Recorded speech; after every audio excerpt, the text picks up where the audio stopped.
ودخل معه السجن فتيان قال أحدهما إني أراني أعصر خمرا وقال الآخر إني أراني أحمل فوق رأسي خبزا تأكل الطير منه نبئنا بتأويله إنا نراك من المحسنين۔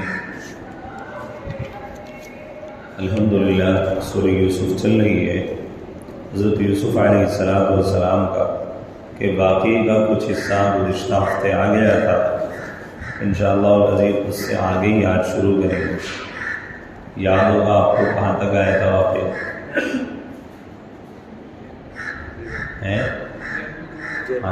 حضرت یوسف علیہ السلام کو بغیر کسی جرم کے جیل ہو گئی تھی۔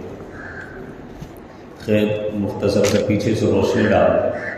اللہ کے نبی حضرت جناب رسول اللہ صلی اللہ علیہ وسلم کے زمانے میں چند یہودیوں نے جو خود کو پڑھا لکھا سمجھتے تھے، چونکہ حضور علیہ السلام آواز کم کروں کر صاحب کسی موٹی ہو رہی ہے، حضور صلی اللہ علیہ وسلم چونکہ امی تھے، انہوں نے سوچا کہ نبی علیہ السلام سے اب صحیح نا ایسا کوئی سوال کرے، بس قاری صاحب صحیح ہے، قاری صاحب اب صحیح کہ حضور صلی اللہ علیہ وسلم سے کوئی ایسا سوال کریں کہ جس کی وجہ سے حضور علیہ السلام ہمارے سوال کا جواب نہ دے پائے اور ہمیں یہ کہنے کا موقع مل جائے کہ یہ تو نبی وہ ہے جو ہماری باتوں کا جواب نہیں دے سکتا۔ تو انہوں نے حضور علیہ السلام سے یہ سوال کیا کہ وہ کون آدمی ہے جو ملک شام سے نکل کر کے مصر تک گیا؟ تو وہ حضرت یوسف علیہ السلام تھے۔ تو نبی علیہ السلام کو اس واقعے کی بالکل بھی خبر نہیں تھی، تو بات بس اتنی سی تھی کہ اللہ تعالیٰ بس ایک جواب دلوا دیتے کہ وہ یوسف تھے، لیکن اللہ تبارک و تعالیٰ نے پوری سورہ یوسف نازل فرمائی اور ان کے حالات زندگی کو پوری ایک جگہ بیان کیا، اور خود اللہ تعالیٰ نے یوں کہا احسن القصصی کہ تمام کے تمام قصوں میں سب سے بہترین قصہ ہم نے حضرت یوسف علیہ السلام کا حضور علیہ السلام کو بتایا۔ اور ایک انبیاء صرف حضرت یوسف علیہ السلام ایسے ہیں جن کا اول تا آخر ایک جگہ پورا واقعہ اللہ نے ایک جگہ قرآن میں بیان کیا، ورنہ جتنے بھی پیغمبر ہیں سب کے واقعات سب کی باتیں اللہ تعالیٰ نے مختلف انداز میں اور مختلف جگہ قرآن کریم میں بیان کی۔ حضرت یوسف علیہ السلام 11 بھائی تھے، ان کے والد حضرت یعقوب علیہ السلام تھے، ان کی 2 بیوی تھی، ایک بیوی سے بنیامین اور حضرت یوسف علیہ السلام تھے، اور دوسری بیوی سے ان کے سارے بھائی تھے جن کے بڑے بھائی کا نام یہودا تھا۔ حضرت یوسف علیہ السلام نے بچپن میں ایک خواب دیکھا کہ 11 ستارے اور سورج چاند آپ کو سجدہ کر رہے ہیں، تو آپ نے یہ خواب اپنے والد سے بیان کیا۔ جب آپ نے یہ خواب اپنے والد سے بیان کیا تو والد نے یوں کہا کہ یہ خواب اپنے بھائیوں کو مت بتانا، نہیں تو وہ تجھ سے حسد کرنے لگیں گے، اور شیطان انسان کا کھلا ہوا دشمن ہے۔ تو ایک دن حضرت یوسف علیہ السلام چونکہ ان کو حضرت یعقوب علیہ السلام ان سے بہت زیادہ محبت کرتے تھے، بھائیوں کو حسد ہوا کہ یہ ہم سے تو محبت نہیں کرتے، ہم کام کاج بھی کرتے ہیں، بکریاں بھی چراتے ہیں، اور یوسف سب سے چھوٹا ہے، اتنا کام بھی نہیں کر پاتا، لیکن والد صاحب کی شفقت یوسف کے ساتھ میں زیادہ۔ تو تمام کے تمام بھائیوں نے تدبیریں بنائی، اور تدبیر یہ کی کہ اس کو رستے سے ہٹا دیا جائے تاکہ والد صاحب کی شفقت اور مہربانیاں ہمارے ساتھ میں زیادہ ہوں۔ تو ایک دن حیلہ بنایا اور اپنے والد صاحب کو اس بات پر رضامند کیا کہ یہ ہمارا چھوٹا بھائی ہے، ہم اس کو اپنے ساتھ جنگل میں لے جانا چاہتے ہیں تاکہ یہ بھی ہماری ساتھ کھیلے اور ہم اس کے ساتھ میں کھیلیں۔ تو والد صاحب نے جب بھائیوں کی اس تدبیر کو سنا تو یوں کہا کہ مجھے خدشہ ہے کہ کہیں تم کھیل میں مصروف نہ ہو جاؤ اور اس کو کوئی بھیڑیا نہ اچک کر کے لے جائے۔ تو حضرت یعقوب علیہ السلام کا یہ سوچنا اس بنا پر بھی تھا کہ حضرت اس زمانے میں بھیڑیے جنگل میں زیادہ ہوا کرتے تھے، اور اس طرح کے واقعات بہت ہوتے تھے کہ بچوں کو بھیڑیا کھا لیا کرتا تھا۔ حضرت یعقوب علیہ السلام نے یہ بات کی، خیر نہ چاہتے ہوئے بھی حضرت یوسف کو ان کے بھائیوں کے ساتھ میں کر دیا۔ وہ جنگل میں لے گئے، لے کر کے تو گئے تھے بڑی خوشی خوشی کے ساتھ اپنے کاندھوں پر بٹھا کر، لیکن جیسے ہی جنگل میں پہنچے تو حضرت یوسف علیہ السلام کو انہوں نے مارنا شروع کیا اور ان کو قتل کرنے کا انہوں نے پوری کی پوری تیاری کی۔ یہودا بیچ میں آیا اور اس نے کہا کہ مارنا نہیں چاہیے، کہیں اس کو گمنام کنویں میں ڈال دو۔ تو یہودا کی بات پر عمل کرتے ہوئے انہوں نے ان کو گمنام کنویں میں ڈالا۔ حضرت یوسف کو جب ڈال رہے تھے تو انہوں نے اس قمیص کو یہودا نے ان کی اتار لیا تھا تاکہ گرنے میں آسانی ہو۔ اس کے بعد واقعہ وہ پورا آ چکا ہے کہ یوسف علیہ السلام کنویں میں گرے تو کیا ہوا۔ اس کے بعد کنویں سے ایک قافلے والے نے ان کو نکالا۔ بھائی ان کے روزانہ ایک خبر رکھتا تھا، پھر بھائیوں نے چند سکوں کی خاطر حضرت یوسف علیہ السلام کو اس قافلے والوں کو بیچ دیا۔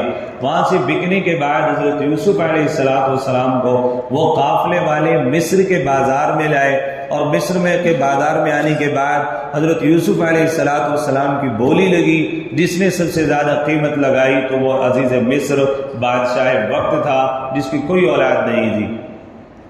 انہوں نے حضرت یوسف علیہ السلام کو خریدا، اپنے محل میں لائے۔ حضرت یوسف علیہ السلام کی پرورش ہونے لگی تو بادشاہ کی جو بیوی تھی زلیخا، اس کی کوئی اولاد تو نہیں تھی، وہ وہیں پر رہتی تھی۔ اس نے حضرت یوسف علیہ السلام کے ساتھ میں جو ہے بدفعلی کا ارادہ کیا، تمام تر انتظامات کیے، تالوں میں بند کیا حضرت یوسف علیہ السلام کو، اور ان کے ساتھ گناہ میں ملوث ہونا چاہا۔ حضرت یوسف علیہ السلام نے اللہ کی پناہ چاہی اور خود کو اس کے شکنجے سے پھنسا کر واپس ہو رہے تھے تو دروازے کھلتے گئے۔ جب آپ واپس دروازوں سے نکل رہے تھے تو پیچھے عزیز مصر کی بیوی زلیخا آ رہی تھی، تو دیکھا کہ فوراً حضرت یوسف علیہ السلام کے اوپر اس عورت نے الزام لگایا کہ اس نے میرے ساتھ میں بدفعلی کرنا چاہی، جس کو آپ اپنا بچہ بنا کر کے آپ دربار میں لے کر آئے تھے۔ حضرت یوسف علیہ السلام نے جب دیکھا کہ ان کے اوپر الزام لگ گیا تو ایک بچہ جو وہاں پالنے میں لیٹا ہوا تھا اس کی طرف اشارہ کر کے کہا کہ یہ بچہ میرے بارے میں گواہی دے دے گا کہ میں جھوٹا ہوں، یہ سچی ہے۔ تو بچے نے گواہی دی کہ اگر پیچھے سے کرتا پھٹا ہوا ہے تو حضرت یوسف علیہ السلام سچے ہیں اور زلیخا جھوٹی ہے۔ اور دیکھا گیا تو واقعتاً جو ہے کرتا جو ہے پیچھے سے ہی پھٹا ہوا تھا۔ بادشاہ کو بھی یقین تھا اس بات کا کہ بندہ جھوٹا نہیں ہو سکتا اور یہ جھوٹ نہیں بول سکتا، حقیقت میں میری بیوی کی اس کو پھنسانے کی سازش۔ لیکن بادشاہ کو نہ چاہتے ہوئے بھی بادشاہ کو اپنے گھر کی عزت رکھنی تھی۔ لوگوں نے بادشاہ کی بیوی کو تانے دینے شروع کر دیے تھے، تو زلیخا نے چند عورتوں کو بلوا کر کے کہا تھا کہ تم جس غلام کے بارے میں مجھے تانے دے رہی ہو، اگر تم اس کے چہرے کو دیکھ لو گی تو اندازہ کرو گی۔ حضرت یوسف علیہ السلام کو بلوایا گیا، ان کے ہاتھ میں پھل دیا گیا، تو تمام کی تمام عورتوں نے جب حضرت یوسف علیہ السلام کو دیکھا تو سیب کاٹنے کی بجائے اپنی انگلیوں کو کاٹ ڈالا۔ تو زلیخا نے کہا کہ یہی وہ بندہ ہے جس کے اوپر میں فریفتہ ہو گئی تھی۔ اس کے بعد جب بہت زیادہ شہر میں شور ہونے لگا تو بادشاہ وقت نے اپنی بات کو رکھتے ہوئے حضرت یوسف علیہ السلام کو جیل میں ڈال دیا۔ جب حضرت یوسف علیہ السلام جیل میں گئے تو اسی زمانے میں 2 آدمی بھی جیل میں ڈالے گئے۔ اب جیل میں جب حضرت یوسف علیہ السلام داخل ہو گئے تو جب حضرت یوسف علیہ السلام قیدیوں کے ساتھ میں رہتے تھے تو قیدی جو ہے حضرت یوسف علیہ السلام سے مانوس ہوئے، محبت کرنے لگے۔ تو 2 قیدی بہت ہی زیادہ حضرت یوسف علیہ السلام کے قریب رہنے لگے اور کہنے لگے ہمیں آپ سے محبت کا اظہار ہے۔ اس کا اللہ نے یہاں پر بھی تذکرہ کیا، اور بطور ضیافت حضرت یوسف علیہ السلام نے کہا کہ عام مجھ سے محبت نہ کریں، جب جب کسی نے مجھ سے محبت کی ہے تو اللہ نے مجھے آزمائش میں مبتلا کیا ہے۔ بچپن میں میرے والد مجھ سے محبت کرتے تھے تو میں اپنی پھوپھی کے یہاں گیا ہوا تھا تو میری پھوپھی مجھ سے زیادہ محبت کرتی تھی، مجھے روکنا چاہتی تھی، لیکن جب میں ان کے گھر سے ودا ہو رہا تھا تو ان کا دوپٹہ میں نے اپنی کمر پہ باندھا ہوا تھا۔ بچے باندھ لیتے ہیں تو میں بہت چھوٹا تھا۔ جب میں گھر واپس ہونے لگا تو میری پھوپھو نے اچانک دیکھا کہ جب میرے والد صاحب مجھے لے کر آ رہے ہیں تو میری کمر میں دوپٹہ بندھا ہوا تھا، تو میری پھوپھی نے فوراً کہا کہ یوسف علیہ السلام کی کمر میں میرا دوپٹہ لگا ہوا ہے اور یہ چوری ہے، اور اس نے چوری کی ہے۔ تو حضرت یعقوب علیہ السلام کی شریعت میں چور کی سزا یہ تھی کہ جس کی چوری کی ہوتی تھی وہ بندہ اس کا غلام ہو جایا کرتا تھا۔ تو پھوپھی نے کہا کہ اب تو یہ میرے پاس سے جا ہی نہیں سکتا، تو چونکہ پھوپھی کو محبت تھی، روکنا چاہتی تھی، تو یہ تدبیر استعمال کی۔ تو حضرت یعقوب علیہ السلام نے اپنے چہتے بچے کو اپنی بہن کے یہاں پر رکھا۔ پھوپھی کا انتقال ہوا تو حضرت یوسف علیہ السلام والد صاحب کے پاس آئے۔ والد صاحب سب سے زیادہ محبت کرتے تھے تو کہنے لگے میرے والد نے مجھ سے محبت کی تو میرے بھائیوں نے میرے ساتھ بھی یہ سلوک کیا کہ مجھے کنویں میں ڈالا، پھر ایک قافلے والوں کے ساتھ مجھے بیچ دیا، اور آج میں پھر وہاں سے نکلا تو زلیخا مجھ پر فریفتہ ہو گئی، عاشق ہو گئی، مجھ سے محبت کرنے لگی۔ اس کی محبت کا نتیجہ یہ ہوا کہ مجھے سزا یہ دی گئی کہ آج میں جیل خانے میں پڑا ہوں، اور اگر اب تم بھی مجھ سے محبت کرو گے تو نہ جانے اب میرے لیے کیا اللہ تبارک و تعالیٰ کی طرف سے آزمائش لکھی ہوئی ہو، تو اس لیے تم مجھ سے محبت مت کرو۔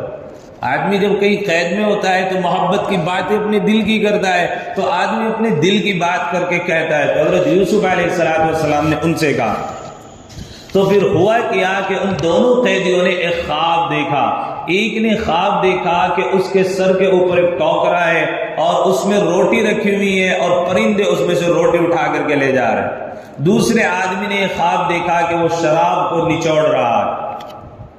اب ظاہر سی بات ہے، دونوں نے خواب دیکھا، حضرت یوسف علیہ السلام کے پاس گئے اور اپنے خواب کو بیان کیا۔ حضرت یوسف علیہ السلام نے کہا ذالکما مما علمنی ربی، میرے رب نے اس خواب کا علم مجھے سکھایا ہے۔ انی ترکت ملت قوم لا یؤمنون باللہ وهم بالآخرۃ هم کافرون، اور میں تمہیں دعوت دیتا ہوں کہ جن معبودوں کی تم عبادت کرتے ہو ان کی پرستش کو چھوڑ دو۔ لا یؤمنون باللہ، میں تو ایک اللہ پر ایمان رکھتا ہوں، تم بھی اللہ پر ایمان رکھو، اور جتنی معبودانہ باطلہ کی عبادت کرتے ہو ان کو چھوڑ دو۔ یعنی حضرت یوسف علیہ السلام نے پہلے ان کو تعبیر بتانے سے پہلے ان کی ذہن سازی کی اور ان کو دعوت دی کہ تم کلمہ لا الہ الا اللہ کا اقرار کرو، اور جو اتنی تمام کے تمام معبودانہ باطلہ کی تم عبادت کرتے ہو ان کو چھوڑ دو۔ اور پھر کہا واتبعت ملت آبائی ابراہیم و اسحاق و یعقوب، کہ میں تو اپنے والدین ابراہیم، اسحاق اور یعقوب کی ملت پر ہوں۔ ما کان لنا ان نشرک باللہ من شیء، کہ انہوں نے اللہ کے ساتھ کسی کو شریک نہیں کیا۔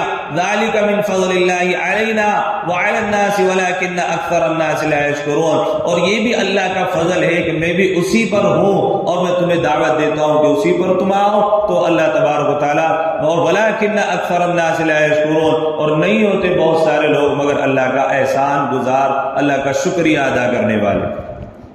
حضرت یوسف علیہ السلام نے ان کو دعوت دی اور بتایا کہ ایک بندے کو تم میں سے موت کی سزا ہو جانی ہے، اور ایک بندہ جو ہے بادشاہ کے یہاں دربار میں جائے گا اور پانی پلانے کا کام کرے گا۔ اب ایک بندے کا خواب اتنا اچھا تھا کہ پرندے اس کے سر کے اوپر سے روٹی اٹھا کر کے لے جا رہے ہیں اور اس کے سر کے اوپر ٹھوک رہا ہے، تو خواب بظاہر بہت اچھا ہے۔ اور ایک بندہ شراب نچوڑ رہا ہے تو شراب ویسے ہی حرام ہے، تو ظاہر سی بات ہے اچھا خواب نظر نہیں آتا۔ لیکن جس بندے نے ٹوکری سر پر اٹھائی ہوئی تھی اور اس میں روٹی تھی، اس بندے کے بارے میں تعبیر یہ تھی کہ اس بندے کو سزائے موت ہوگی، اور جو بندہ شراب نچوڑ رہا تھا اس کی تعبیر یہ تھی یہ بندہ بادشاہ کے قریب ہوگا اور بادشاہ کو پانی پلایا کرے گا۔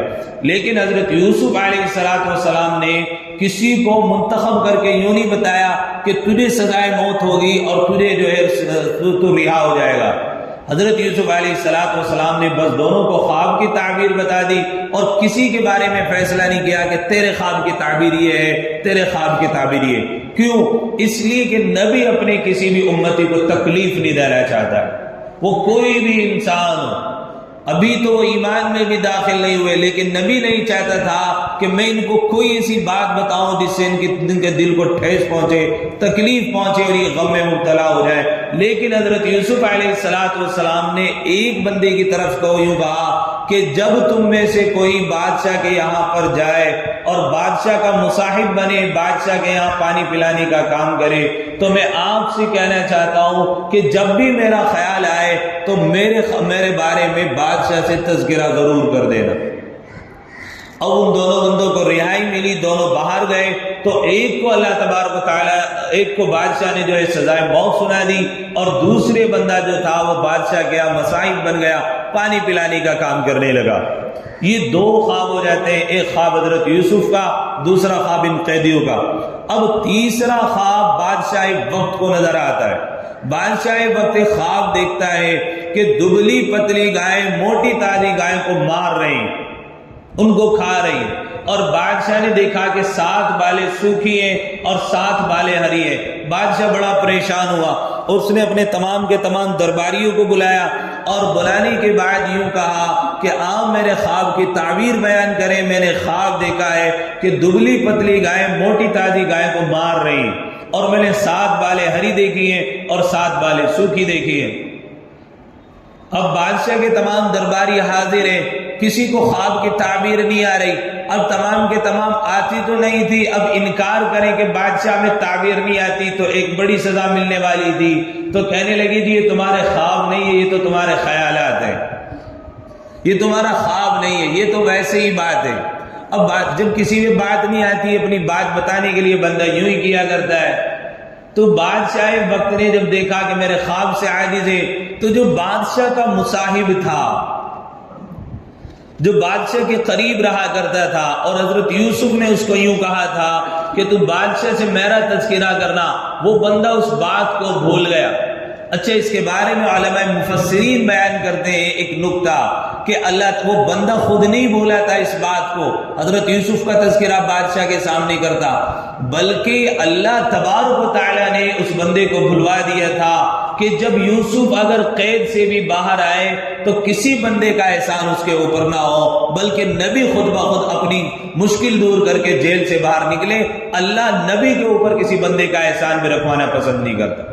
وہ بادشاہ کے سامنے تذکرہ کرتا رہی, بڑھیا آدمی ہے, اللہ والا آدمی ہے, تمہاری جیل میں پڑا, اس کو باہر نکال دو تو احسان ہوتا نا. تو اللہ تعالیٰ نے نبی کے اوپر امتی کا احسان رکھوانا بھی پسند نہیں کیا, وہ بھول گیا. اب بادشاہ نے جب خواب دیکھا تو اس بندے کو یاد آیا اور اس نے یوں کہا کہ بادشاہ سلامت, ایک بندہ آپ کی جیل میں ہے, وہ آپ کے خواب کی تعبیر بتا سکتا ہے. اب اس نے تو خواب کی تعبیر آنکھوں سے پوری ہوتے ہوئے دیکھی تھی. اب بادشاہ نے کہا کہ چلو جاؤ اس کے پاس اور اس سے معلوم کرو. اب وہ بندہ جیل میں گیا, جیل میں جانے کے بعد بڑے پیارے انداز میں مخاطب کرتا ہے اور یوں کہتا ہے, یوسف ایھا الصدیق افتنا فی 7 بقرات سمان یاکلہن 7 عجاف و 7 سنبلات, کہ اے میرے پیارے دوست, اے میرے سچے دوست.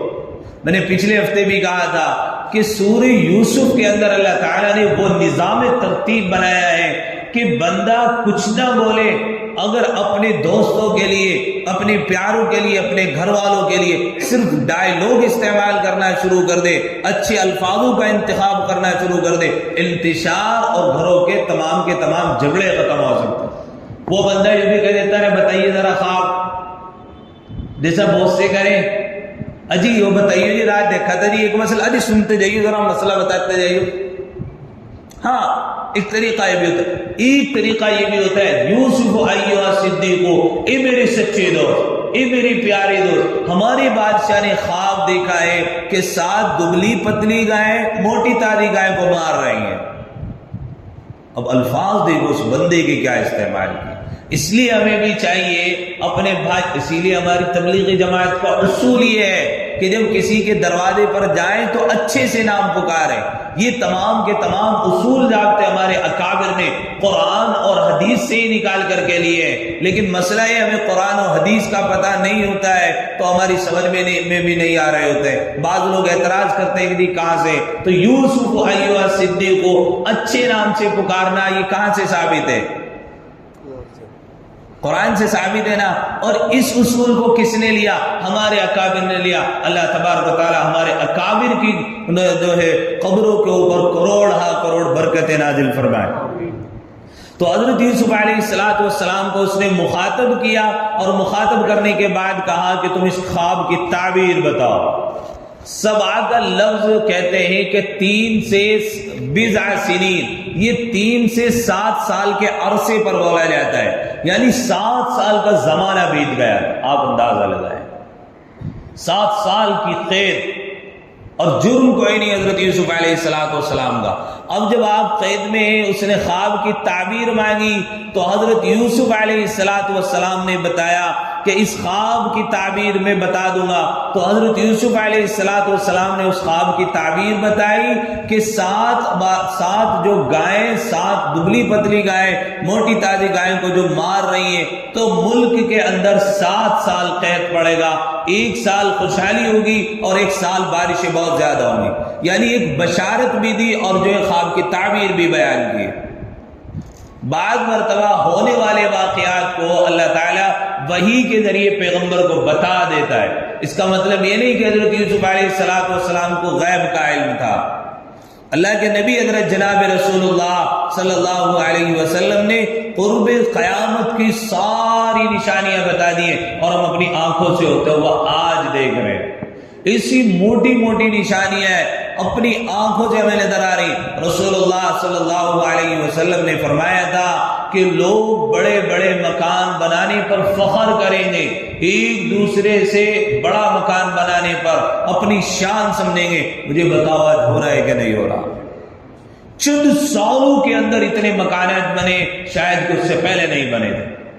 اللہ کے نبی حضرت جناب رسول اللہ صلی اللہ علیہ وسلم نے فرمایا تھا کہ قرب قیامت آپ دیکھو گے کہ عورتیں برہنہ حالت میں ہوں گی، ایسا چست لباس عورتیں پہن رہی ہیں کہ بدن پر کپڑا تو ہے لیکن تمام کے تمام بدن کی جو نشو نما ہے تمام کے تمام ظاہر ہوتی ہیں۔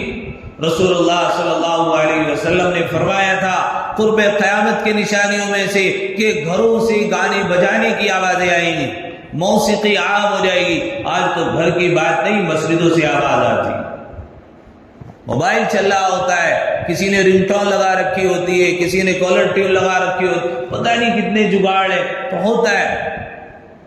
مسجدوں میں شور و شعب کیا جانے لگے گا، مسجدوں میں سے نمازی ختم ہو جائیں گے اور ان کو مزین کیا جانے لگے گا۔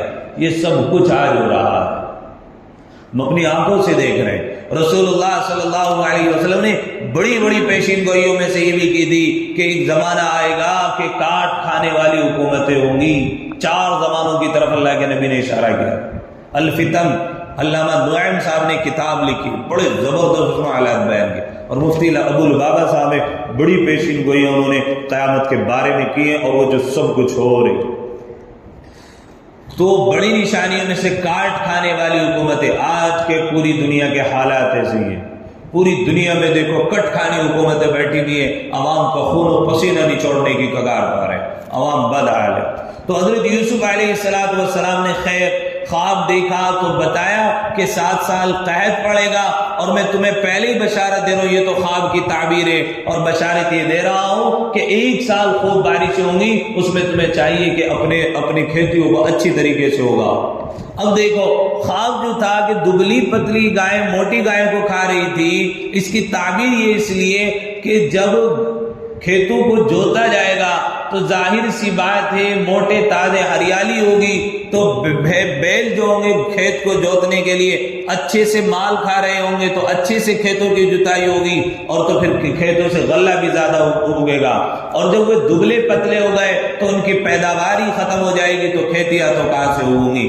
ہری اور سرخی بالوں کی طرف بھی اشارہ تھا کہ کچھ سال قحط پڑے گا اور کچھ سال ایسے ہوں گے جو خوشحالی کے ہوں گے۔ حضرت یوسف علیہ السلام نے جب یہ خواب کی بشارت دے دی تو بڑی خواب کی تعبیر دی، تو یہ بندہ خواب کی تعبیر لے کر بادشاہ وقت کے پاس آیا اور عزیز مصر کو وہ خواب کی تعبیر بیان کی۔ عزیز مصر نے خواب سنا، وقال الملك ائتوني به فلما جاءه الرسول قال ارجع الى ربك فاسأله ما بال النسوة اللاتي قطعن ايديهن۔ تو عزیز مصر نے خواب سنا تو سننے کے بعد فوراً کہا کہ اس قیدی کو ہمارے پاس بلا کر کے لاؤ، اس کی زبانی ہم یہ خواب سننا چاہتے ہیں۔ نبی ہوتا ہے۔ حضرت یوسف علیہ السلام نے کہا کہ نانا میں یہاں سے نہیں نکل سکتا۔ قال ارجع الى ربك فاسألوا ما بال النسوة اللاتي قطعن ايديهن، جب تک آپ ان عورتوں سے معلوم نہیں کر لیں گے جن عورتوں نے اپنے ہاتھوں کو کاٹ لیا تھا کہ آخر انہوں نے اپنے ہاتھوں کو کیوں کاٹا تھا۔ حضرت یوسف علیہ السلام چونکہ اس کے گھر میں پلے بڑے تھے، زلیخا کا نام بھی لے سکتے تھے کہ انہوں نے غلطی کی تھی، لیکن اس کو پھر بھی بچایا کیونکہ وہ بادشاہ وقت کی بیوی تھی اور نبی کو زیب نہیں دیتا۔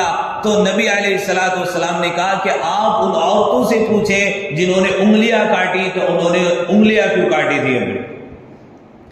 تو اب بادشاہ وقت نے جب یہ بات سنی، تمام کی تمام عورتوں کو بلایا اور بلا کر کے یوں کہا کہ تم نے اپنی انگلیاں کیوں کاٹی تھی؟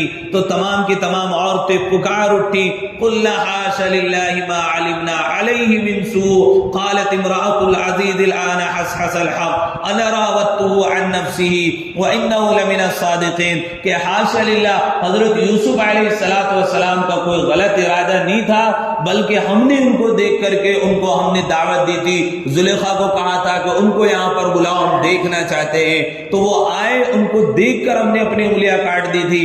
حضرت یوسف علیہ السلام کی کوئی غلطی نہیں تھی۔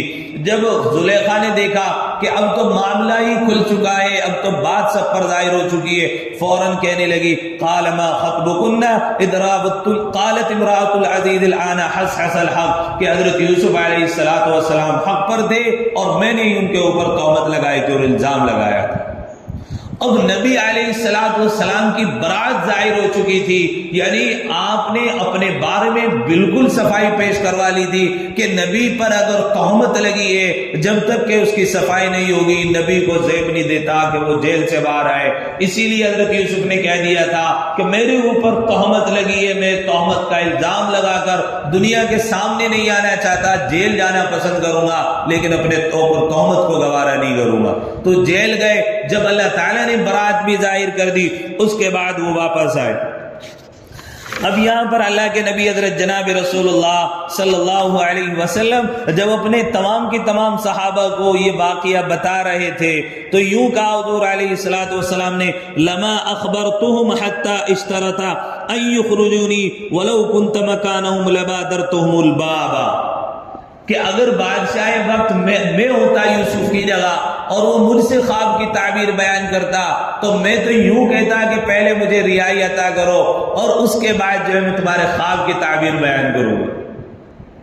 اب یہاں پر ذہن میں سوال آ سکتا ہے کہ رسول اللہ صلی اللہ علیہ وسلم کا یہ کہنا تو حضرت یوسف علیہ السلام جو ہے نبی علیہ السلام سے صبر میں زیادہ بڑے ہوئے تھے اور حضور علیہ السلام سے صبر نہ ہوتا، اس لیے آپ نے کہہ دیا کہ میں تو آ کر کے جب بھی بتاتا جب مجھے کیا کرتے، مجھے باہر نکال دیتے۔ حضور علیہ السلام نے لیکن یہ بات کیوں بیان کی کہ میں ہوتا تو خواب بعد میں بتاتا، پہلے اپنی رہائی کا پروانہ لیتا۔ تو تمام کے تمام مفسرین نے بہت پیارا جواب دیا کہ رسول اللہ صلی اللہ علیہ وسلم کو معلوم تھا کہ میری امت میں ایسے ایسے بادشاہ آئیں گے جو رعایا کو بہت زیادہ پریشان کریں گے، ناحق طریقے سے ان کو جیل میں ڈال دیں گے۔ اب ان کے پاس نکلنے کی تدبیر ہوگی انصاف کے ساتھ، لیکن وہ بندے نکل نہیں پائیں گے اس لیے کہ بادشاہ ان کی برات کا یقین نہیں کرے گا۔ اس لیے اب اور ان کو چاہیے کہ نکلنے کی، جبکہ تم ناحق طریقے پر جیل میں ڈالے گئے ہو، کوئی تدبیر ہو تو وہاں سے بندے کو نکل جانا چاہیے۔ یہ رسول اللہ صلی اللہ علیہ وسلم کا احسان تھا اپنی امت کے اوپر۔ آج کتنے لاکھوں انسان جیل کی سلاخوں کے پیچھے ہیں، سب کو معلوم ہے کہ جرم کوئی نہیں ہے اور انہوں نے غلطی کوئی نہیں کی ہوئی ہے، لیکن پھر بھی جیلوں میں ڈالا ہوا ہے۔ لیکن اب اگر وہ یوں ہی سوچ کر کے بیٹھے رہے کہ جب تک کہ مجھے میری جو ہے صفائی نہیں ہو جاتی تب تک میں باہر نہیں نکلوں گا، تو نکل جائے گا وہ باہر۔ آج کے زمانے نکالنے نہیں دے گا، سڑا دیں گے جیل میں، مار دیں گے تاکہ۔ تو حضرت یوسف علیہ السلام نے اپنی برات کا اظہار کیا، باہر آ گئے، اور باہر آنے کے بعد جب برات ظاہر ہو گئی، پروانہ مل گیا، اب جیل سے بڑی شان اور آن کے ساتھ باہر آ رہے ہیں اور پھر اللہ کا شکریہ اور عاجزی یوں پیش کر رہے ہیں وما ابرئ نفسی ان النفس لامارۃ بالسوء الا ما رحم ربی، کہ مجھے جو اللہ تبارک و تعالیٰ نے زلیخا سے شر سے بچایا ہے یہ میرا کمال نہیں تھا بلکہ اللہ تبارک و تعالیٰ کا کمال تھا، اللہ تعالیٰ کا فضل تھا، میرے رب کا میرے اوپر رحم تھا کہ اللہ تعالیٰ نے مجھے گناہ کرنے سے بچا لیا۔ یہ تواضع، عاجزی، انکساری حضرت یوسف علیہ السلام کی کہ اپنا کمال پیش نہیں کیا بلکہ اللہ تبارک و تعالیٰ کا رحم کہا کہ میرے رب کا مجھ پہ میرے اوپر رحم ہوا تو اللہ تعالیٰ نے مجھے گناہوں سے بچا لیا۔ تو بندے کو کوئی بھی کام کرے اپنے اندر تواضع، عاجزی، انکساری پیدا کرنی چاہیے کہ ربا جو بھی تو کام لے رہا ہے یہ تیرا کرم ہے، میرا کوئی بھی کمال نہیں۔ اللہ اکبر! ہمارے اکابر کتنا ان کے اندر تواضع، عاجزی، انکساری تھی۔ حضرت مولانا قاسم نانوتوی رحمۃ اللہ علیہ بہت بڑے بزرگ گزرے، بانی دارالعلوم دیوبند، پنڈتوں سے مناظرہ ہو رہا تھا، بڑے بڑے پنڈت موجود تھے، اللہ کے ایک ہونے کے اوپر مناظرہ تھا کہ اللہ تعالیٰ کی ذات ایک ہے یا بہت ساری ہے. بہت سارے لوگ بہت سارے خدا مانتے. حضرت مولانا قاسم نانوتوی رحمۃ اللہ علیہ ان کے درمیان میں موجود تھے، تو سب نے یوں کہا کہ حضرت ہم آپ کا ادب کرتے ہیں. ہاں، اس زمانے کے پنڈت بھی ادب کرتے تھے.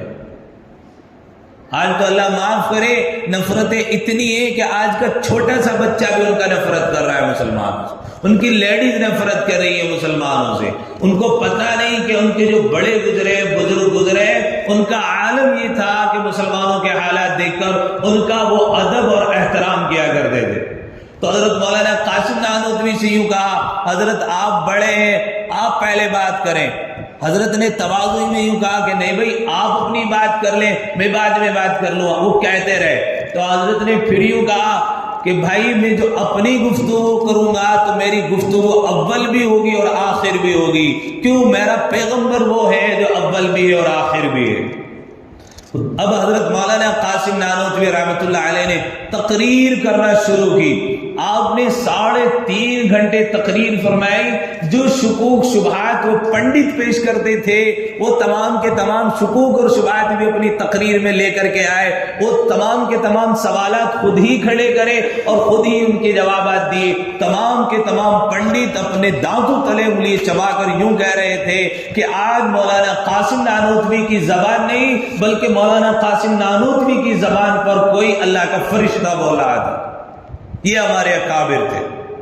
اس کے بعد یہ کہنے کے بعد انہوں نے ایک داؤ لگایا حضرت مولانا قاسم نانوتوی کے اوپر. کہنے لگے کہ حضرت اگر آپ ہمارے ہندوؤں میں ہوتے تو ہمارے ہندو تو آپ کی محلے محلے میں کیا، شہر و شہروں میں کیا، محلے محلے میں آپ کی مورتی بنا کر کے پوجنا شروع کر دیتے.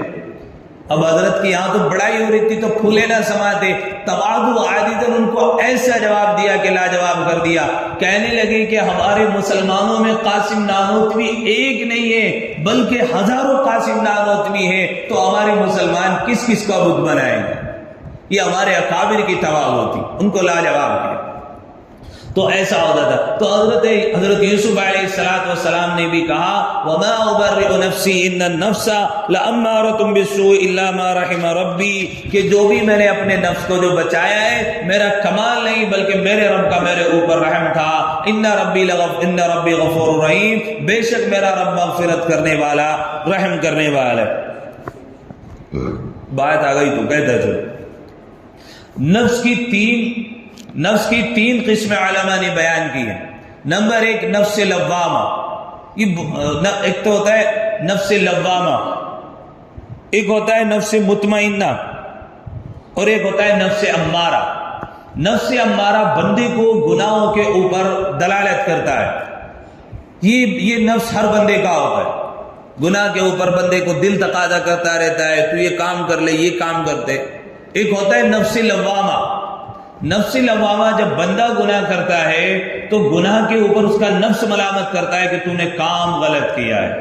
اور نفس لوامہ کی اللہ نے قرآن کریم میں قسم کھائی، لا اقسم بیوم القیامہ ولا اقسم بالنفس اللوامہ. تو نفس لوامہ کہ بندہ گناہ کرے تو نفس کیا کرے؟ ملامت کرے. یہ نفس لوامہ بہتر ہے. اور ایک ہوتا ہے نفس مطمئنہ کہ بندہ کہ نفس جو ہے ملامت بھی کرے اور نفس جو ہے بندے کو گناہ کی طرف چلنے ہی نہ دے. اس کو نفس مطمئنہ کہتے ہیں. اور نفس مطمئنہ بڑی ریاضات اور مجاہدات کرنے کے بعد حاصل ہوتا ہے. اللہ تبارک و تعالیٰ میں نفس مطمئنہ عطا فرمائے. تو حضرت یوسف علیہ السلام نے خواب کی تعبیر بیان کی. خواب کی تعبیر بیان کرنے کے بعد حضرت یوسف علیہ السلام نے بتایا کہ اب قحط پڑے گا. تو حضرت یوسف علیہ السلام کو بادشاہ نے قریب کیا، جیل سے باہر آ گئے بڑی شان کے ساتھ. اب حضرت یوسف علیہ السلام کو اس نے اپنے ساتھ میں رکھنا شروع کیا بادشاہ نے کہ دیکھو یہ بندہ کتنا ایماندار ہے اور کتنا نہیں. کہ اب حضرت یوسف علیہ السلام سے اس نے بچنے کی تدبیر پوچھی کہ قحط تو پڑے گا، عوام کو پریشانی ہوگی، اس سے بچنے کی صورتحال کیا ہے؟ قال اجعلنی علی خزائن الارض انی حفیظ علیم. حضرت یوسف علیہ السلام کو پتا تھا کہ اب ان سے معاملہ نہیں سن لے گا، کہا، میں آج کی زبان میں کہہ رہا ہوں کہ مجھے وزیر خزانہ بنا دیجئے، خزانے کا مجھے انچارج بنا دیجئے. ہمارے یہاں کیا کہتے ہیں اس کو؟ ہاں، وت منتری بنا دیجئے مجھے. حضرت یوسف علیہ السلام نے کہا کہ مجھے وزیر بنا دیجئے، خزانے کا مالک بنا دیجئے. انی حفیظ علیم، میں اس کی حفاظت بھی کرنے والا ہوں اور جاننے والا ہوں. اللہ تعالیٰ نے نظام سلطنت حکومت کیسے چلے گی وہ بھی بتائیے قرآن میں. حضرت یوسف علیہ السلام نے بتا دیا کہ جو تمہارا نائب، تمہارا لیڈر، تمہارا کارکن جو بھی ہو، انی حفیظ علیم، دو چیزیں اس کے اندر ہونی چاہیے. ایک تو حفاظت کرنے والا ہو، دوسرے دیانت دار ہو، امانت میں خیانت نہ کرتا ہو. حفیظ علیم، اور جانکار بھی ہو، بات بھی جانتا ہو، اس کے معاملات سے واقف بھی ہو. انی حفیظ علیم، دیانت دار ہو. اور آج تو ماشاءاللہ جتنے کارکن نیچے سے لے کر اوپر تک ہوتے ہیں، وہ جتنی دیانت ان میں ہوتی ہے سب جانتے. جتنا بڑا گنڈا اتنا بڑا. بس میری بات سمجھ رہے ہوں گے آپ، ہے نہیں؟ انی حفیظ علیم اللہ تعالیٰ نے کہا. لیکن ہم نے قرآن پڑھا نہیں. یہ اصول ضابطے ہمارے تھے، غیروں میں آج وہ کامیاب ہے. انی حفیظ علیم. حضرت یوسف، اب یہاں پر ایک سوال ہو سکتا ہے. حضور علیہ السلام نے فرمایا کہ بندے کو خود سے عہدہ نہیں طلب کرنا چاہیے، لیکن حضرت یوسف علیہ السلام نے عہدہ کیوں طلب کیا؟ اس کے بارے میں علماء مفسرین نے جواب دیا. حضرت یوسف علیہ السلام کو پتہ تھا، اس خواب کا علم ہو چکا تھا کہ آنے والے وقت میں رعایا بہت زیادہ پریشان ہوگی اور وہ مرے گی اور بہت زیادہ حالات خستہ ہو جائیں گے، اور اس پر جو ہے نظام حکومت سنبھالا نہیں جائے گا. اور جب اس پہ نظام حکومت نہیں سنبھالا جائے گا تو عوام کو پریشانی ہوگی، اور عوام کو پریشان ہوتا ہوا دیکھ نہیں سکتا نبی. اس لیے نبی نے کہا کہ میں اس کی زیادہ حفاظت کرنے والا ہوں. ہاں، جو ہمارے بیچارے مسلمان ہیں نا، جب وہ دیکھیں کہ اس پہ حفاظت کا انتظام نہیں ہو رہا، ہٹا دیں اس کو. ماشاءاللہ ہے نہیں؟ ہٹا دیں، نہیں ہٹا دیں تو ہمارے مسلمانوں کو پتہ ہے کہیں نہ کہیں، تو ہٹا دیں، وہ ایک طرف کر دیں، چند ہی دنوں میں کر دیتے. تو جو زیادہ دیانت دار ہو اسی کو بندے کو کارکنان بنانا چاہیے. تو حضرت یوسف علیہ السلام نے جو ہے مشورہ یہ دیا کہ مجھے وہ بنا دیا جائے. تو حضرت یوسف علیہ السلام کو بنا دیا گیا.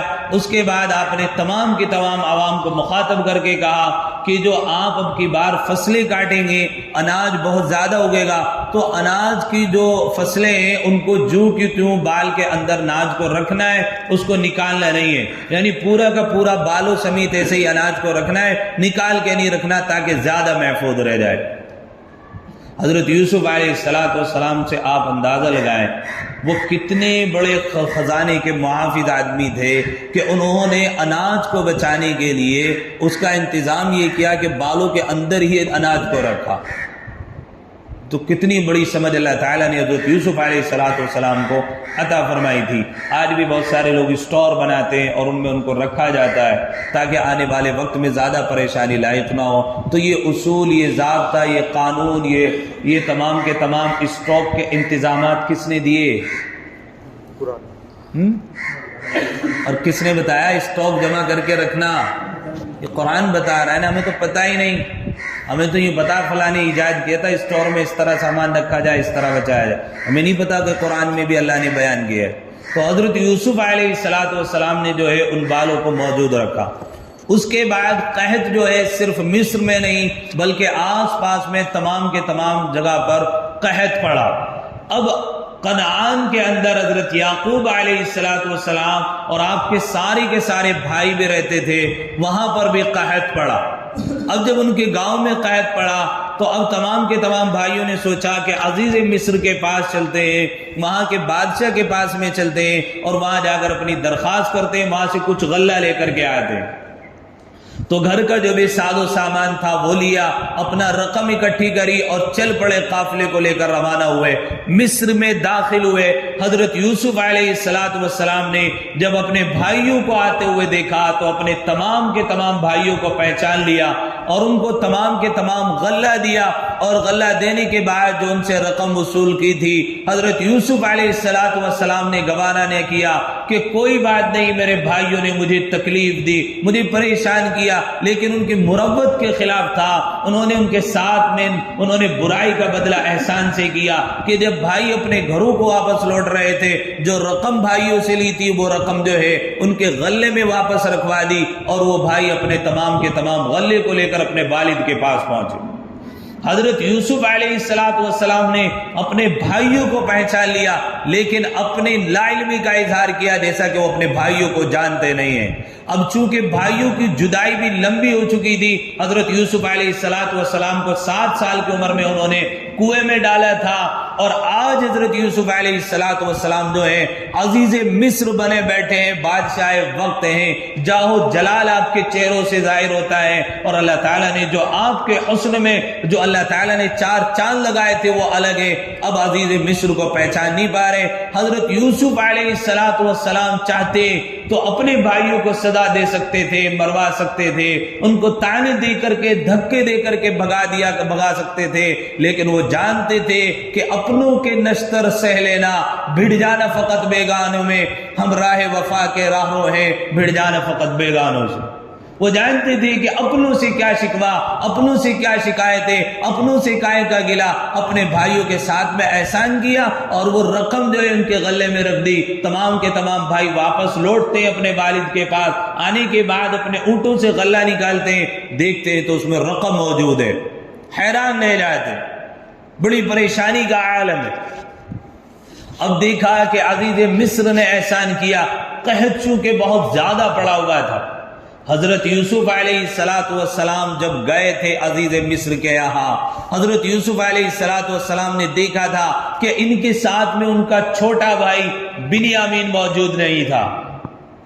حضرت یوسف علیہ السلام نے کہا کہ پوچھا کہ تمہارے گھر میں کون کون آدمی ہے؟ اب آپ اندازہ لگائیں، جس کو 40 سال کا عرصہ گزر گیا ہو، گھر سے دور ہو، جب وہ گھر والوں کے بارے میں پوچھ رہا ہو اور اپنی لا علمی کا اظہار کر رہا ہو، اس بندے کی دل کی کیفیت کیا ہوگی اور اس بندے کی حالت کیا ہوگی؟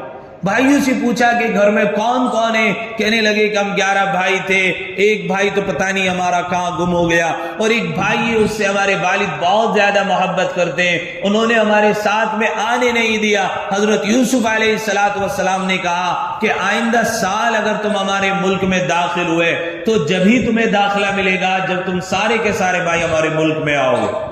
اپنے بھائی کو بھی اپنے ساتھ لے کر کے آنا، کیسا اللہ تعالیٰ نظام چلا رہا ہے۔ حضرت یوسف علیہ السلام کے بھائی پہنچے، چند دنوں کے بعد راشن ختم ہوا، پھر قحط سالی فاقہ کشی ہونا شروع ہوئی۔ اپنے والد صاحب سے درخواست کی کہ ابا جی اجازت دیں، ہم پھر سے مصر میں جانا چاہتے ہیں اور عزیز مصر سے درخواست کرنا چاہتے ہیں۔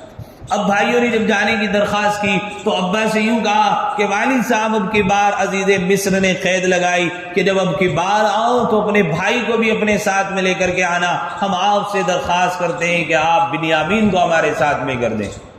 حضرت یعقوب علیہ السلام نے کہا نہیں، تم نے قصہ کہانی گھڑ لیا ہے، یہ کہا نہیں ہوگا کسی بادشاہ نے، اور یہ بادشاہ کی بات نہیں ہو سکتی، اور آپ جو بات کہہ رہے ہیں میں آپ کی بات پر یقین نہیں کر سکتا۔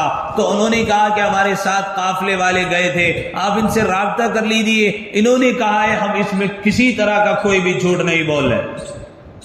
جب بھائیوں نے یقین دلایا اور حضرت یعقوب علیہ السلام کو یقین آیا، اب چونکہ فاقے کا معاملہ تھا، قحط سالی پڑ رہی تھی، تو ایک خط لکھا عزیز مصر کے نام، اللہ اکبر، اور اس میں یوں لکھا قال یا ایها العزیز ان لها ابا شیخا کبیرا فخذ احدنا مکانا انا نراک من المحسنین، کہ عزیز مصر ہم تمام کے تمام جو لوگ ہیں ہم سچے لوگ ہیں، ہم جھوٹ نہیں بول رہے ہیں، ہمارے یہاں پر جھوٹ نہیں بولا جاتا ہے۔ تو نہیں، ابھی خط نہیں لکھا، بھیجا واپس حضرت یوسف علیہ السلام کے سارے بھائیوں کو، اور باپ نے وصیت کی، بیٹوں کو نصیحت کی کہ بیٹا میں تمہیں بھیج تو رہا ہوں، لیکن جب تم شہر میں داخل ہو تو شہر میں جب تم داخل ہو گئے تو الگ الگ راستے سے داخل ہونا، ایک دروازے سے داخل نہیں ہونا۔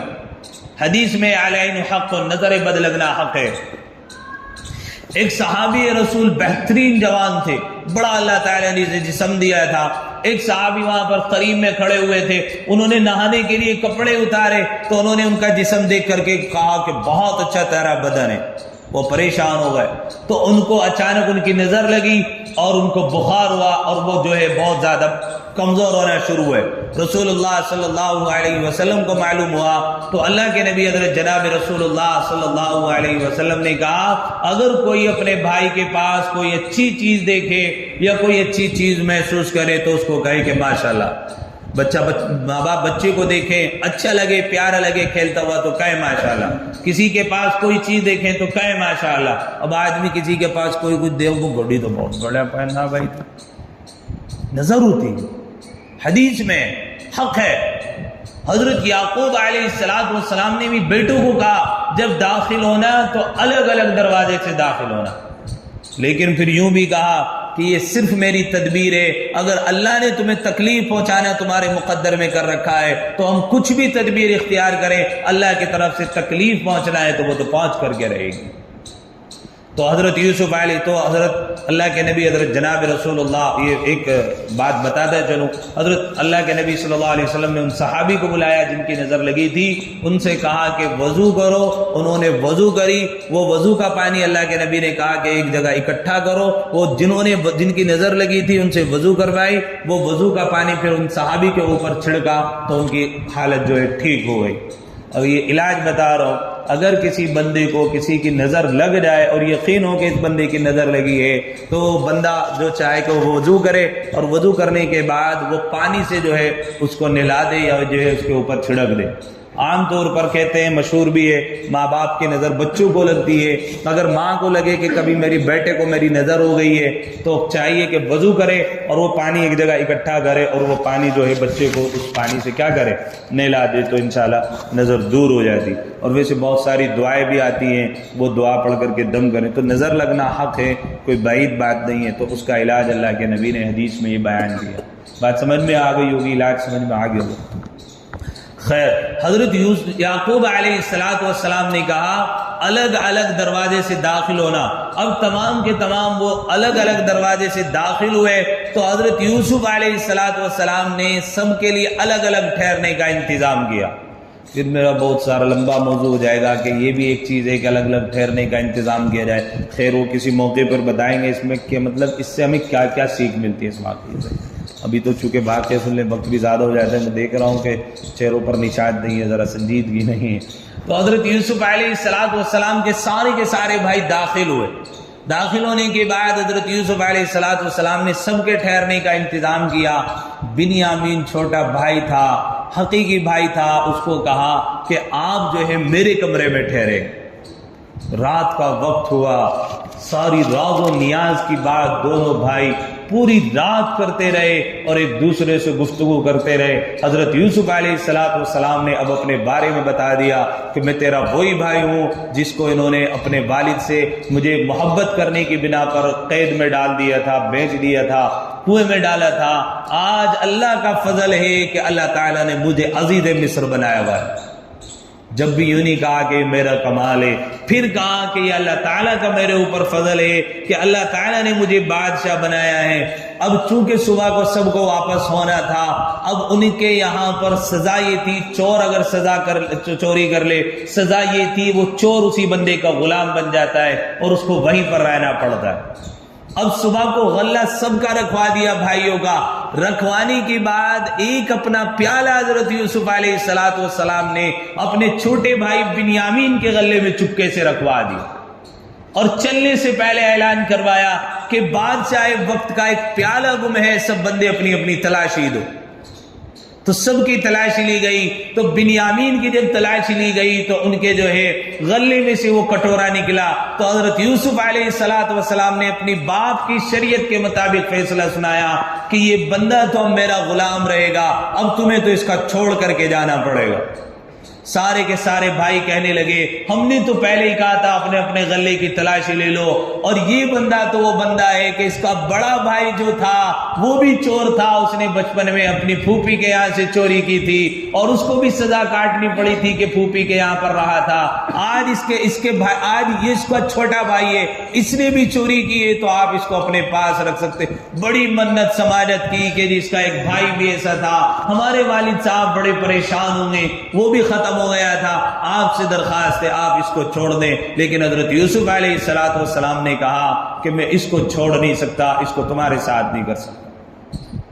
بھائی بھائی ہوتا ہے، کسی گوارہ کرتا اپنے بھائی کی جدائی۔ 40 سال کے بعد جب بھائی سے ملاقات ہوئی ہو، والد کے حالات معلوم کیے ہوں، اپنے ملک خاندان کے حالات معلوم کیے ہوں، اور بھائی پوری رات ان تمام حالات کو بیان کر رہا ہو، کیسے بھائی چھوڑ دے گا؟ سال بھر میں بچھڑنے کے بعد جب بھائی ملاقات کرتا ہے، آدمی کے خوشی کے ٹھکانے نہیں رہتے، اور 40 سال کی جدائی کے بعد مل رہا ہو تو اس کا کیا عالم ہو؟ خیر نہ چاہتے ہوئے بھی سارے بھائی اپنے گاؤں لوٹے، حضرت یعقوب علیہ السلام کے پاس پہنچے، اور جانے کے بعد پورا واقعہ اپنے والد کو بیان کیا۔ والد کو یقین نہ آیا کہ میرا بیٹا چوری نہیں کر سکتا، اور میرے بیٹے سے یہ غلطی سرزد نہیں ہو سکتی، جس طرح تم نے یوسف کو پریشان کیا اور یوسف کو تم نے اس کے ساتھ میں نہ جانے کیا کیا، ہو سکتا ہے یہ بھی تمہارا کوئی فعل اور تم نے کچھ غلط کام کیا ہے۔ ان کو یقین نہیں آیا تو قافلے والوں کو گواہی کے طور پر بھائی لے گئے اور کہا کہ والد صاحب اب جھوٹ نہیں بول رہے، بنیامین نے چوری کی ہے اور چوری کی سزا میں جو ہے وہ وہاں پر اب جیل کاٹ رہا ہے۔ اللہ اکبر۔ حضرت یعقوب علیہ السلام کے بارے میں اللہ نے کہا کہ ان کی آنکھیں حضرت یوسف علیہ السلام کی جدائی میں پتھریلی ہو گئی تھی، سفید پڑ گئی تھی۔ کتنی محبت۔ اب یہ جو چھوٹا بیٹا تھا یہ بھی گم ہو گیا تھا، اب اور زیادہ پریشانی تو کہا فصبر جمیل عسى الله ان ياتيني بهم جميعا انه هو العليم الحكيم۔ میں تو صبر ہی کر سکتا ہوں، ہو سکتا ہے ان قریب اللہ تعالیٰ اس کا مجھے بہتر بدلہ عطا فرمائے۔ پھر حضرت یوسف علیہ السلام مصر میں تھے، بنیامین آپ کے پاس میں تھا۔ اب حضرت یعقوب علیہ السلام نے عزیز مصر کے نام خط لکھا۔ باپ کو پتا نہیں کہ میرا بیٹا بادشاہ وقت ہے، اور بیٹے کو پتا نہیں کہ کبھی ایسا وقت بھی آ سکتا ہے کہ میرا باپ میرے بھائیوں کو میرے سامنے اپنے ہاتھ کا لکھا ہوا خط بھیج سکتا ہے۔ لکھا قالوا یا ایھا العزیز ان له ابا شیخا کبیرا فخذ احدنا مکانا انا نراک من المحسنین قال معاذ اللہ ان ناخذ الا ما وجدنا متاعنا عنده انا اذا لظالمون فلما استيئسوا منه خلصوا نجيا قال كبيرهم الم تعلموا ان اباكم قد اخذ عليكم موثقا من الله ومن قبل ما فرطتم في يوسف فلن ابرح الارض حتى ياذن لي ابي او يحكم الله لي وهو خير الحاكمين۔ حضرت یوسف علیہ السلام کو والد صاحب خط لکھ رہے ہیں، اور خط میں لکھ کر کے یوں کہہ رہے ہیں کہ اے عزیز مصر، میں ایک بوڑھا آدمی ہوں، میری ہڈیاں بوڑھی ہو چکی ہیں، فخذ احدنا مکانا، آپ کے یہاں ہمارا ایک بیٹا جو ہے قید ہے، اور اس کے اوپر الزام یہ ہے کہ اس نے چوری کی ہے، لیکن میں آپ کو بتاتا ہوں کہ میں خود ایک نبی ہوں، میرے والد نبی ہے اور میرے دادا نبی ہے۔ اللہ تبارک و تعالیٰ نے مجھے اپنے پہلے ایک بیٹے کی آزمائش میں مبتلا کیا ہوا ہے، یہ دوسرا بیٹا آپ اس کی آزمائش میں مجھے مبتلا نہ کریں۔ میرے باپ کو بھی اللہ تعالیٰ نے آزمائش میں ڈالا تھا، اور میرے دادا حضرت ابراہیم علیہ السلام کو بھی اللہ تعالیٰ نے آزمائش میں ڈالا تھا۔ ہم نبیوں کے خاندان سے ہیں، ہمارے درمیان میں کوئی بندہ چوری نہیں کر سکتا، اس لیے میرے بیٹے نے چوری نہیں کی ہے، آپ ہم پر احسان کیجیے اور میرے بیٹے کو جو ہے رہائی عطا فرما دیجیے۔ اب باپ نے یہ خط اپنے بیٹوں کے ہاتھ دیا اور کہا جاؤ اور جا کر کے آج عزیز مصر کو میرا خط سنا دو۔ حضرت یوسف علیہ السلام نے جب باپ کا خط دیکھا اور اپنے بھائیوں کو آتے ہوئے دیکھا، بس زاروں قطار رونے لگے۔ خط پڑھا، خط کا جواب نہ دے پائے، اور یوں کہا کہ بھائیوں تم نے مجھے نہیں پہنچانا، میں ہی تمہارا بھائی یوسف ہوں جس کو تم نے پہلے کنویں میں ڈالا، پھر قافلے کے ہاتھ بھیج دیا، پھر میں نے بامشقت 7 سال کی جیل کاٹی، اور آج اللہ کا کرم، اللہ کا انعام ہے کہ اللہ تعالیٰ نے مجھے جو ہے بادشاہ وقت بنایا ہوا ہے، عزیز مصر بنایا ہوا ہے، یہ اللہ کا کرم ہے۔ اب تم والد صاحب کے پاس جاؤ اور یہ میری قمیص ہے، یہ میری قمیص میرے والد کو دکھا دینا۔ اب یہودا نے چونکہ آپ کی قمیص کنویں میں ڈالنے سے پہلے نکالی تھی، اس نے کہا کہ جب آپ کو ہم نے کنویں میں ڈالا اور باپ کے پاس جب ہم آپ کے کرتے کے اوپر لہو لگا کر لے کے گئے، خون لے کر کے گئے، تو وہ غلطی بھی میں نے کی تھی، آج میں اپنی غلطی کی تلافی کرنا چاہتا ہوں، تو اپنے والد کو آپ کی قمیص میں پہنچانا چاہتا ہوں، اس لیے اس قمیص کی ذمہ داری آپ مجھے دے دیں۔ یہودا نے قمیص پکڑی۔ اب حضرت یوسف علیہ السلام کی وہ مصر سے کنعان 250 میل کا فاصلہ تقریباً ہے، لے کر کے جا رہے ہیں۔ اب والد صاحب حضرت یعقوب علیہ السلام گھر پر موجود ہے، ادھر سے قمیص چلتی ہے اور ادھر سے حضرت یعقوب علیہ السلام یوں کہتے ہیں کہ مجھے حضرت یوسف علیہ السلام کی قمیص کی بو آ رہی ہے۔ اندازہ لگائے 40 سال کا عرصہ گزر رہا ہے، باپ نے اپنی آنکھوں کی بینائی ختم کر دی ہے، بیٹا اپنی جوانی کی دہلیز سے اتر کر کے اپنی جوانی کی دہلیز کو اتار رہا ہے، بڑھاپے کی طرف بڑھ رہا ہے۔ اب والد صاحب کے پاس وہ قمیص پہنچتی ہے، وہ قمیص دیکھ کر حضرت یعقوب علیہ السلام نے اپنی آنکھوں سے لگایا تو اللہ تبارک و تعالیٰ ان کی آنکھوں کی بینائی کو لوٹا دیتے۔ اب سارے کے سارے بھائی اپنے والدین کو لے کر کے اپنے عزیز مصر کے پاس آتے ہیں، اور جب عزیز مصر کے پاس آتے ہیں اپنی غلطی کا اعتراف ہوتا ہے، اپنے سروں کو یوں جھکائے ہوئے کھڑے ہوئے ہیں اور اپنے سروں کو خم کیے ہوئے آج غلطی کا اعتراف ہو رہا ہے، تو والد صاحب کہتے ہیں یا ابتی انی رأیت احد عشر کوکبا والشمس والقمر رأیتهم لی ساجدین، کہ یوسف جو خواب تم نے بچپن میں دیکھا تھا، آج دیکھ تیرے رب نے اس خواب کی تعبیر کو پورا کر دیا، تیرے 11 کے 11 بھائی تیرے سامنے، جو سورج اور چاند جن کو اللہ نے کہا تھا تجھے سجدہ کر رہے ہیں، آج تیرے والدین تیرے سامنے کھڑے ہوئے ہیں، اور تیرے بھائی اپنی غلطی کا اعتراف کرتے ہوئے جن کو اللہ تعالیٰ نے ستارے کے مانند کہا تھا تیرے سامنے کھڑے ہوئے جو تجھے سجدہ کر رہے تھے۔ یہ 4 خواب اللہ تعالیٰ نے سورہ یوسف میں بیان۔ کتنی مشقت حضرت یوسف علیہ السلام نے اور والدین نے جدائی برداشت کی، اور اس کے بعد پھر اللہ تعالیٰ نے عزیز مصر بنایا، سلطنت اور حکمرانی سے نوازا، اور پھر اللہ تبارک و تعالیٰ نے یہ تمام کے تمام کارنامے انجام دلائے۔ ہمارے لیے اس صورت میں بڑا سبق ہے کہ اپنے جو ہے ہمیں رسوا کر سکتے ہیں، ذلیل بھی کر سکتے ہیں، مارنے کی بھی کوشش کر سکتے ہیں، تکلیف بھی پہنچا سکتے ہیں، بے وجہ الزام بھی لگ سکتا ہے، پھر اللہ کی طرف سے برات بھی ظاہر ہو سکتی ہے، پھر اللہ تعالیٰ بغیر مشقت کے، اللہ تعالیٰ بغیر جرم کے قید میں بھی ڈلوا سکتا ہے، اور پھر وہاں سے نکال کر اللہ تعالیٰ اتنی پریشانیوں کے بعد کہ اپنوں سے جدائی برداشت کروا کر اللہ تعالیٰ پھر جو ہے عہدہ اور سلطنت بھی عطا کر سکتا ہے۔ اور اللہ ان کو جن لوگوں نے ان کے خلاف پروپیگنڈا کیا تھا اللہ تعالیٰ ذلیل و رسوا بھی کروا سکتا ہے۔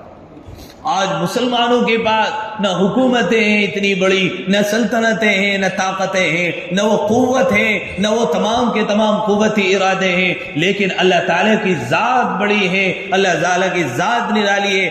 نبی صلی اللہ علیہ وسلم کی پیشین گوئی ہے کہ بیک وقت میری امت کو کوئی ختم نہیں کر سکتا، میری امت کے اوپر فسخ اور مسخ کا عذاب نہیں آ سکتا، اور کوئی ظالم بادشاہ ان کو ملیا بیٹ نہیں کر سکتا۔ اٹھے گا پھر کوئی اللہ کا بندہ، لگے گی پھر کوئی چنگاری، اٹھے گا کسی کے دل میں ولولہ، اور وہ ان لوگوں کی پکار کو سنے گا جو یوں کہہ رہے ہیں وَاجْعَلْ لَنَا مِن لَّدُنْكَ وَلِيًّا وَاجْعَلْ لَنَا مِن لَّدُنْكَ نَصِيرًا، ربا بھیج دے کوئی مددگار، ربا نکال دے ان ظالموں کی بستی سے۔ ہوگا پھر وہ ولولہ، اور پھر اللہ تعالیٰ وہ تاریخ، وہ عدل دہرائے گا، وہ انصاف کا بول بالا دنیا کے اندر ہوگا کہ جن لوگوں نے آج